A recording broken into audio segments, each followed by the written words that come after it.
Hello friends, एक बार फिर से स्वागत है आप सब लोगों का मेरे यूट्यूब चैनल में। आज हम लोग पढ़ने वाले हैं सेवन्थ क्लास का हिस्ट्री का चैप्टर नंबर 5 और ये है रूलर्स एंड बिल्डिंग। बड़े बड़े जो रूलर्स हुए उन्होंने अपनी शान और शौकत और भगवान में अपने विश्वास को जताने के लिए बहुत बड़े बड़े मंदिर, मस्जिद और बिल्डिंग्स बनाई। उन सब के बारे में इस चैप्टर में हम लोग पढ़ने वाले हैं। ये वीडियो बहुत ही शानदार होने वाला है, तो चलो करते हैं इस वीडियो की शुरुआत। आपके सामने जो चित्र दिखाई दे रहा है ये कुतुब मीनार की फर्स्ट बालकनी का चित्र है। कुतुबुद्दीन ऐबक ने इसे लगभग 1199 में बनाया था और इसकी बालकनी के नीचे जो छोटे छोटे जो आर्च बने हुए हैं उसकी जो डिजाइन है आप उसको देखिए, ये कितनी विशेष तरीके से बनाया गया है। इस बालकनी के नीचे जो है कुछ इंस्क्रिप्शंस भी लिखे हुए हैं, ये अरेबिक भाषा में लिखे हुए हैं। आपको इस मीनार का जो सरफेस है वो कर्व्ड और एंगुलर रूप में दिखाई देगा और इस मीनार पे किसी भी इंस्क्रिप्शन को लिखना बहुत ही मुश्किल का काम होता था। बहुत ही स्किल्ड जो क्राफ्ट पर्सन है वो ही केवल ऐसा कर सकते थे। आपको ये याद रखना होगा कि 800 ईयर्स पहले की अगर हम बात करें उस समय केवल बहुत ही लिमिटेड बिल्डिंग्स ऐसी हुआ करती थी जो स्टोन्स या ब्रिक से बनी होती थी। कुतुब मीनार का जो है 13th सेंचुरी के जो लोग हैं उन पे क्या प्रभाव पड़ा होगा, चलिए इसके बारे में जानते हैं। 8th से 18th सेंचुरी के बीच में बहुत बड़े बड़े राजा और उनके जो ऑफिसर्स थे उन्होंने बहुत बड़े बड़े स्ट्रक्चर्स बनाए। जो बड़े स्ट्रक्चर्स थे उनमें पहले थे फोर्ट्स, पैलेसेज, गार्डन रेसिडेंसेस और टॉम्स, जो कि सेफ थे, बहुत ही प्रोटेक्टेड थे और आराम करने के लिए बहुत विशाल काय स्थान थे और वो देखने के रूप में भी बहुत आलीशान थे। दूसरे स्ट्रक्चर जो बनाए गए थे वो पब्लिक के लिए बनाए गए थे। ये थे टेम्पल्स, मॉस्क, टैंक, वेल और बड़े बड़े कारवानसरीज और बाजार। राजा से ये उम्मीद रखी जाती थी कि वो अपनी प्रजा का ध्यान रखे और उनके लिए भी कुछ ऐसी बिल्डिंग्स का निर्माण करे ताकि उनकी जो जनता है वो उनकी तारीफ करे। कई बड़े बड़े व्यापारी है वो भी इस प्रकार की कंस्ट्रक्शन एक्टिविटी किया करते थे। वो बड़े बड़े मंदिर, मस्जिद और कुओं का निर्माण करवाया करते थे। 18th सेंचुरी की बड़े बड़े जो हवेली हैं जिनमें व्यापारी लोग रहा करते थे वो अभी भी देखने योग्य है। इंजीनियरिंग स्किल्स एंड कंस्ट्रक्शन, हम जितने भी ये मॉन्यूमेंट्स देखते हैं इनके अंदर देखने के बाद में इनकी जो टेक्नोलॉजी है कंस्ट्रक्शन की उसके बारे में हमें पता लगता है। जैसे आपके सामने जो बिल्डिंग दिखाई दे रही है उसके रूफ का अगर हम लोग एग्जांपल लें तो आप इसमें देख सकते हैं कि इसमें वुडन बीम जो है उसका प्रयोग किया गया है, उस पर स्लेब रखा गया है और चारों दीवारों पे स्टोन्स फिर रखे गए हैं। लेकिन ये टास्क जो है बहुत ही डिफिकल्ट हो जाता है कि अगर हम जो ये हमारा रूम है उस पे बहुत ही विशाल का सुपर स्ट्रक्चर बनाना चाहते हो, इसके अंदर और भी सोफिस्टिकेटेड स्किल की आवश्यकता होती है। 7th से लेके 10th सेंचुरी के जो आर्किटेक्ट्स हैं उन्होंने इस तरह से और रूम्स, डोर्स और विंडोज को बिल्डिंग में जोड़ना शुरू कर दिया था। रूफ्स, डोर और विंडोज जो हैं वो अभी भी हॉरिजॉन्टल बीम जो है, जो कि 2 वर्टिकल कॉलम पे रखा जाता था, उसी पे बनाए जाते थे। और ये जो आर्किटेक्चर की स्टाइल थी इसे ट्रेबिएट या कोरबेल्ट कहा जाता था। और 8 से 13 सेंचुरी के बीच में ये जो ट्रेबिएट स्टाइल जो है ये मंदिर, मस्जिद और टॉम्ब आदि बिल्डिंग बनाने के लिए बहुत अधिक काम में ली जाती थी। Temple construction in the early 11th century, Kandariya Mahadev temple जो है, जो कि भगवान शिव को समर्पित है, वो 999 में बनाया गया था और इसे राजा धंगा देवा जो कि चंदेला डायनेस्टी के थे उनके द्वारा बनाया गया था। इसमें एक बहुत ही शानदार ऑर्नामेंटल गेट भी बना हुआ है जो कि एंट्रेंस को दिखाता है और बीच में एक मेन हॉल जिसे महामंडपा कहा जाता है जहाँ पे डांस वगैरह परफॉर्म किए जाते थे वो है। और जो मुख्य जो देवी या देवता होते थे उनकी आगे जाके गर्भगृह जो होता है वहां पे उनकी मूर्ति रखी जाती थी और यहाँ पे जो है जितने भी धार्मिक रीति रिवाज पूजा से संबंधित होते हैं वो किए जाते थे। लेकिन यहाँ पे केवल राजा और उनके नजदीकी परिवार और जो धार्मिक पुजारी लोग हैं केवल वही आया करते थे। खजुराहो कॉम्प्लेक्स जो है उसके अंदर बहुत सारे शाही टेम्पल्स हैं और यहाँ सामान्य लोगों को आने की अनुमति नहीं थी। ये टेम्पल्स जो हैं बहुत ही आलीशान तरीके से डेकोरेटेड थे और इनमें बहुत ही शानदार स्ट्रक्चर का प्रयोग किया गया था। राजा राजेश्वर टेम्पल जो कि थंजावुर में है, उसमें सबसे ऊंचा जो शिखर है अपने समय के जो मंदिर है वो था। इसको बनाना बहुत आसान काम नहीं था क्योंकि उस समय क्रेन्स भी नहीं थी और 90 टन का जो स्टोन है उसे शिखर के टॉप पे रखना बहुत ही मुश्किल काम होता था। इसलिए आर्किटेक्ट्स क्या करते थे, एक ढलान वाला जो रास्ता है वो मंदिर से आगे तक बनाया करते थे और इस रास्ते से वो बड़े बड़े पत्थरों को लुढ़का के ले जाया करते थे और ये रास्ता जो है वो लगभग 4 किलोमीटर दूर से बनाया जाता था ताकि एकदम बहुत ज्यादा ढलान वहां नहीं हो। और मंदिर के बनने के बाद में इस रास्ते को वहां से हटा दिया जाता था। लेकिन वहां आसपास में जो रहने वाले लोग हैं उसको ये जो मंदिर को बनाने का जो अनुभव है जिसमें बहुत अधिक समय लगता था ये हमेशा याद रहता था। आज भी जो मंदिर के आसपास में जो गांव होते हैं उन्हें चारुपलम कहा जाता है। चारुपलम का मतलब होता है village of the incline. Incline का मतलब होता है ढलान, ढलान वाले गांव जिसके सहायता से मंदिर में बड़े बड़े पत्थर ले जाया जाते थे। 12th सेंचुरी में 2 टेक्नोलॉजिकल और स्टाइलिश डेवलपमेंट है वो ध्यान देने योग्य है। पहला है कि सुपर स्ट्रक्चर्स का जो वेट है वो जो कि डोर्स और विंडोज पे था वो इन आर्चिस के द्वारा कैरी किया जाता था और इस आर्किटेक्चरल फॉर्म को आर्क्वेट कहा जाता था। और दूसरा पॉइंट ये है कि लाइमस्टोन सीमेंट का जो प्रयोग है वो कंस्ट्रक्शन में धीरे धीरे बढ़ता जा रहा था। ये हाई क्वालिटी की सीमेंट थी जो कि स्टोन चिप्स के साथ में मिलाने के बाद में बहुत हार्डन हो जाती है और कंक्रीट में बदल जाती है। इसकी सहायता से बड़े बड़े स्ट्रक्चर बनाना बहुत ही आसान और सुलभ हो गया था। इसकी सहायता से बड़े बड़े स्ट्रक्चर बहुत ही आसानी और तेजी से बनाए जा सकते थे। Building temples, mosques and tanks. Temples यानी मंदिर और मॉस्क यानी मस्जिद, ये जो है बहुत ही खूबसूरती के साथ में उस समय बनाए जाते थे क्योंकि ये धार्मिक पूजा पाठ के स्थान हुआ करते थे और इनसे जो है एक राजा की पावर, वेल्थ और भगवान के प्रति जो उनकी भक्ति है वो भी दिखाई देती है। अगर हम राजा राजेश्वर टेम्पल का एग्जाम्पल ले तो उसमें एक इंस्क्रिप्शन लिखा हुआ है।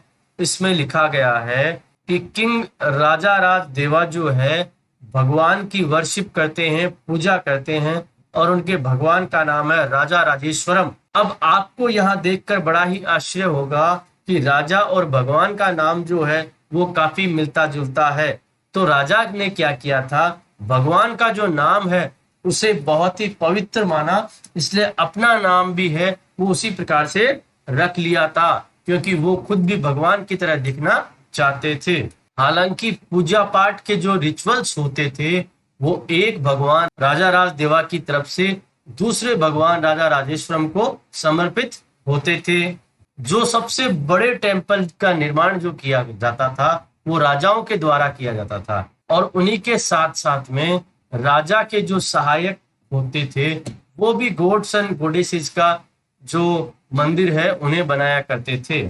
उस समय के जो मंदिर जो हुआ करते थे वो राजा और उसके सहयोगियों के द्वारा जिस धरती पे राज किया जाता था उसका एक मॉडल हुआ करता था। जिस प्रकार से वो अपने देवताओं की पूजा किया करते थे और इस धरती पे न्याय की व्यवस्था को बनाए रखना चाहते थे। मुस्लिम सुल्तान और बादशाह जो है उन्होंने अपने आप को भगवान का रूप नहीं माना, लेकिन पर्शियन जो विद्वान है वो कहते हैं कि सुल्तान ने अपने आप को भगवान की परछाई माना। एक इंस्क्रिप्शन है जो कि कुआत अल इस्लाम में है, उसमें कहा गया है कि भगवान ने अलाउद्दीन को एक राजा के रूप में चुना क्योंकि उसमें मोसेज और सोलोमन में जितनी भी क्वालिटीज थी वो सारी क्वालिटीज है। मोसेज और सोलोमन जो है वो पुराने जमाने के बहुत ही बड़े कानून के रखवाले थे, और सबसे बड़ा जो कानून का रखवाला और निर्माता है वो भगवान खुद है, और उसी ने इस दुनिया में अव्यवस्था को समाप्त करके सभी चीजों को व्यवस्थित क्रम में रखा है। जैसे ही कोई नई डायनेस्टी पावर में आती तो राजा जो है वो अपने नैतिक कर्तव्यों की तरफ ध्यान दिया करता था, और वो इस प्रकार के बड़े बड़े मंदिरों का निर्माण करता था ताकि वो भगवान से अपने रिश्ते को बता सके। राजा इसी के साथ साथ में जो बड़े बड़े धार्मिक स्थल थे उनको अपनी राजधानी या मुख्य शहरों में परिवर्तित कर देते थे ताकि उनके साम्राज्य की प्रसिद्धि चारों तरफ फैल जाए। ऐसा माना जाता था अगर राजा सही न्यायोचित है तो उसके राजकाज में सभी प्रकार की खुशियां होंगी, और भगवान जो है वो वर्षा को भी नहीं रोकेंगे। उनके समय में वर्षा भी होगी और सभी प्रकार की खुशहाली भी होगी। और इसी के साथ साथ में पानी के जो बड़े बड़े स्रोत है उनको निर्माण करवाना, जैसे कि टैंक और रिजर्वोयर, इसकी भी काफी प्रशंसा की जाती थी। सुल्तान इल्तुतमिश जो है उन्होंने पूरी दुनिया से सम्मान पाया। एक सबसे बड़ा जो रिजर्वोयर जो है जो दिल्ली एक कोहना के बाहर है, जिसे हौज सुल्तानी कहा जाता है या किंग्स रिजर्वोयर कहा जाता है। रूलर्स जो है वो अक्सर टैंक और रिजर्वोयर जो है चाहे बड़े हो या छोटे हो वो बनाया करते थे, और कई बार ये टैंक और रिजर्वोयर जो है वो मंदिर मस्जिद के भाग भी हुआ करते थे, जैसा कि एक छोटा टैंक जामा मस्जिद में है, और जो गुरुद्वारा है जो कि सिखों का एक धार्मिक स्थल है वहां पे भी दिखाई देता है। टेम्पल्स को टारगेट क्यों किया जाता था? राजा लोग जो हैं वो इन मंदिरों का निर्माण कराने के बाद में भगवान के प्रति अपनी भक्ति और अपनी शक्ति और अपने धन को दिखाना चाहते थे। इसी कारण से जब भी कोई दूसरा राजा उन पे अटैक करता था तो वो इन बिल्डिंग्स या इन टेम्पल्स पे अवश्य अटैक करता था। अर्ली 9th सेंचुरी के अंदर जब पांड्या किंग श्रीमरा श्री वल्लभा ने श्रीलंका पे अटैक किया और वहां के राजा सेना फर्स्ट को पराजित किया, तो ये लिखा गया है कि उन्होंने जितने भी कीमती वस्तुएं थी वो वहां से हटा दी, और बुद्धा की जो स्टेच्यू जो कि पूरी तरह से गोल्ड से बनी हुई थी, जो कि ज्वेल पैलेस में थी, और भी बहुत सारी कीमती वस्तुएं जो थी उसने जब्त कर ली और वो अपने साथ में लेके चला गया।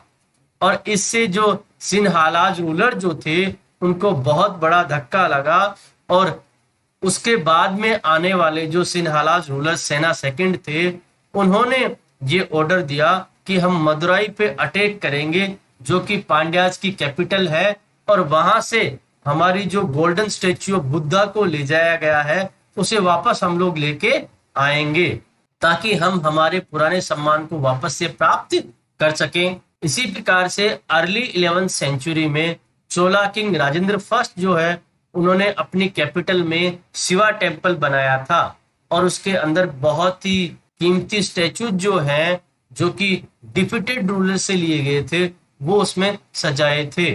और इसकी लिस्ट में चालुक्य से लिया गया एक सन पेडेस्टल, एक गणेश स्टेचू है, और दुर्गा की कई स्टेचूज हैं, नंदी का स्टेचूज है जो ईस्टर्न चालुक्य से लिया गया है, एक इमेज है भैरवा की जो कि शिवा का एक फॉर्म है, और भैरवी की है जो कि कलिंगा ऑफ उड़ीसा से लिया गया है, और एक काली स्टेचू है जो पालाज ऑफ बंगाल से लिया गया है। इसका मतलब ये है कि उन्होंने चारों तरफ से ये जो स्टेचूज हैं वो लिए और एक मंदिर में स्थापित कर दिए। सुल्तान महमूद ऑफ गजनी जो था वो राजेंद्र फर्स्ट का समकालीन था। उसके अभियानों के दौरान उसने कई मंदिरों पे हमला किया और वहां की संपत्ति को लूट लिया। उसी के साथ साथ में कीमती मूर्तियों को भी उसने लूट लिया। सुल्तान महमूद जो है वो उस समय का मुख्य राजा नहीं था, लेकिन उसने मंदिरों को लूट लिया, खास तौर से सोमनाथ मंदिर। और उसे लूटने के बाद में वो इस्लाम का हीरो बनना चाहता था। मिडिल एजेस के दौरान अधिकतम रूलर जो है वो अपनी पॉलिटिकल पावर को दिखाने के लिए पराजित राजाओं के जो मंदिर जो होते थे उनको लूट लिया करते थे।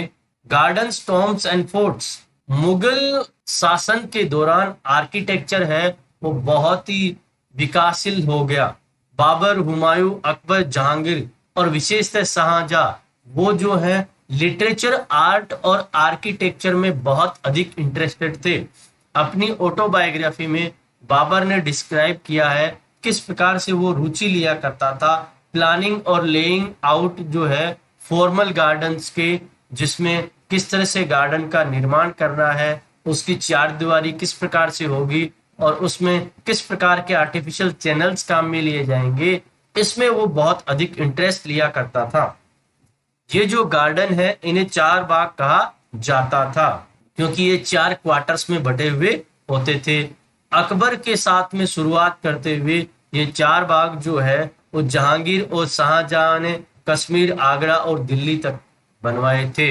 अकबर के शासन के दौरान सेंट्रल एशियन एंसेस्टर जो तिमूर है उनके टॉम्स जो है वहां से भी प्रेरणा ली गई थी। सेंट्रल टावरिंग डोम और लंबे लंबे जो गेटवे जो थे वो मुगल आर्किटेक्चर के आधार स्तंभ बने, जो कि हुमायूं के टॉम में हमें सबसे पहले देखने को मिलते हैं। टॉम को सेंटर में रखा जाता था और उसके चारों तरफ चार बाग जो है वो परंपरागत रूप से बनाया जाता था, जिसे एट पैराडाइज या हस्त विसित कहा जाता था, जिसमें कि एक सेंट्रल हॉल होता है जो कि 8 कमरों से घिरा हुआ होता है। और ये जो बिल्डिंग है वो रेड सैंडस्टोन से बनाई जाती थी और इसके साथ में व्हाइट मार्बल का प्रयोग किया जाता था। शाहजहां के शासन के दौरान मुगल आर्किटेक्चर में कई एलिमेंट्स जो है उनको कई अन्य एलिमेंट्स के साथ में मिलाया गया। उन्होंने विशेष तौर से आगरा और दिल्ली में कई प्रकार की इमारतों का कंस्ट्रक्शन करवाया। उनके समय में दीवाने खास और दीवाने आम का निर्माण भी करवाया गया और इन्हें 40 पिलर्स हॉल भी कहा जाता था। शाहजहां का जो ऑडियंस हॉल था वो एक मस्जिद की तरह दिखाई देता था। पेडेस्टल जिस पर सिंहासन रखा हुआ था उसे किबला कहा जाता था। किबला का मतलब है मुस्लिम लोग जिधर अपना मुंह करते हैं प्रार्थना के दौरान। इसका मतलब राजा जो है वो उस जगह बैठता था जहां की भगवान या खुदा हुआ करता था। इसका मतलब वो अपने आप को भगवान या खुदा का प्रतिनिधि समझता था। शाहजहां ने जो रेड फोर्ट दिल्ली में बनाया था उन्होंने उसमें शाही न्याय की स्थापना की। वहां पे उनके सिंहासन के पीछे पेत्रा द्यूरा की जो सीरीज डिपिक्ट की गई थी उसमें लेजेंडरी ग्रीक गॉड ऑर्फियस जो है जो कि लूट बजाते हुए दिखाई दे रहे हैं। ऐसा माना जाता था कि ऑर्फियस का जो म्यूजिक है वो खतरनाक से खतरनाक जानवर को भी कंट्रोल कर सकता था। शाहजहां का जो ऑडियंस हॉल है वो इस प्रकार से निर्माण किया गया था कि उसमें ये कहा जाता था कि यहाँ पे ऊंचे से ऊंचे और छोटे से छोटे व्यक्ति के साथ में समानता का व्यवहार किया जाता है। शाहजहां के शासनकाल के शुरुआत में उनकी कैपिटल आगरा थी, जो कि बहुत ही प्रसिद्ध शहर था, जो कि यमुना नदी के किनारे पे बसा हुआ था। यहाँ पे फॉर्मल गार्डन्स जो है 4 बाग फॉर्मेट में बनाए गए थे और इन्हें रिवर फ्रंट गार्डन भी कहा जाता है। इसमें बीच में कोई लोग नहीं रहते थे, लेकिन नदी के किनारे पे लोग अवश्य ही रहा करते थे। शाहजहां ने ताजमहल के लेआउट में रिवर फ्रंट गार्डन को महत्व दिया और ताजमहल जो है उनके समय का सबसे शानदार नमूना है। ताजमहल जो है वो नदी के किनारे बनाया गया है। और इस नदी के किनारे जो विशेष लोग हैं वही रहा करते थे, और बाकी अन्य लोग जो हैं वो यमुना नदी से दूर अपने घर बनाया करते थे। आपके सामने ये एक मैप दिखाई दे रहा है। इसमें आप देख सकते हैं किस प्रकार से आगरा में यमुना नदी जो है वो बह रही है और एक तरफ ताजमहल बनाया गया है, और किस प्रकार से लोग जो है यमुना नदी के दोनों तरफ मकान बना के रह रहे हैं। इस मैप में भी यही दिखाया गया है कि किस प्रकार से लोग जो हैं नदी के आसपास में रहना पसंद करते थे। वो भी कौन से लोग, जो कि राजा के परिवार से संबंध रखते थे या विशेष प्रकार के जो लोग हुआ करते थे। अन्य लोग यहाँ से दूर ही रहा करते थे। रीजन एंड एम्पायर, जिस तरह से कंस्ट्रक्शन एक्टिविटी 8 से 18 सेंचुरी में बढ़ती गई, उसी प्रकार से एक विचार एक जगह से दूसरी जगह फैलता गया। एक जगह के जो ट्रेडिशंस हैं वो दूसरी जगह फॉलो किए जाने लगे। विजयनगरा की अगर हम लोग बात करें तो वहां पे जो एलिफेंट स्टेबल्स हैं वो काफी अधिक रूप से प्रभावित हैं बीजापुर और गोलकोंडा के इलाके से। वृंदावन जो कि मथुरा के नजदीक हैं, वहां के जो मंदिर हैं उनकी जो स्टाइल है वो मुगल पैलेस जो कि फतेहपुर सीकरी है उससे काफी मिलती जुलती है। बड़े बड़े जब साम्राज्यों का निर्माण हुआ तो बड़ी बड़ी कलाएं जो है वो भी आपस में मिलने लगी, और मुगल राजा जो थे वो इस काम में बहुत होशियार थे कि उन्होंने विशेष कलाओं का मिलन अपने यहाँ करवा लिया था। इसका एग्जाम्पल हम बंगाल में देख सकते हैं, जहाँ के लोकल राजा है वो इस प्रकार की एक रूफ का निर्माण किया करते थे जो कि एक थेस्ट हट के जैसे दिखाई देती थी। और मुगल्स जो है इस बंगला डोम को इतना पसंद करते थे कि उन्होंने अपने आर्किटेक्चर में इसे इस्तेमाल किया था। अन्य क्षेत्रों का जो प्रभाव है वो भी यहाँ देखने को मिलता है। अकबर की जो राजधानी फतेहपुर सीकरी थी उसकी बहुत अधिक जो बिल्डिंग है उनमें गुजरात और मालवा की जो आर्किटेक्चरल स्टाइल है वो हमें देखने को मिलती है। हालांकि मुगल साम्राज्य का 18 सेंचुरी में पतन हो गया था, लेकिन उनके द्वारा इस्तेमाल की गई आर्किटेक्चरल स्टाइल जो है वो काफी समय तक आगे भी जारी रही और उसे आने वाले राजाओं ने भी अनुसरण किया था। Churches that touch the skies, 12th century के बाद में इस प्रकार के प्रयास किए जाने लगे कि फ्रांस में ऐसी चर्चेज बनाई जाने लगी जो पुरानी बिल्डिंगों से बहुत ऊंची और बहुत हल्की हुआ करती थी। इस प्रकार की आर्किटेक्चरल स्टाइल को गोथिक कहा जाता था, जिसमें हाई पॉइंटेड आर्च हुआ करते थे और स्टेन्ड ग्लास इसमें यूज किए जाते थे, और बाइबल के सीन इसमें ड्रॉ किए जाते थे, और इसमें बेल टावर्स जो है वो भी जोड़े जाते थे। सबसे अगर बेस्ट एग्जांपल हम लोग इसका लें तो चर्च ऑफ नोट्रे डेम जो कि पेरिस में है वो इसका देखा जा सकता है। दोस्तों, उम्मीद करता हूं कि ये चैप्टर आपको बहुत ही अच्छा लगा होगा। प्लीज इसे लाइक और शेयर करें, साथ ही साथ मेरे चैनल को भी सब्सक्राइब करें। Thank you so much.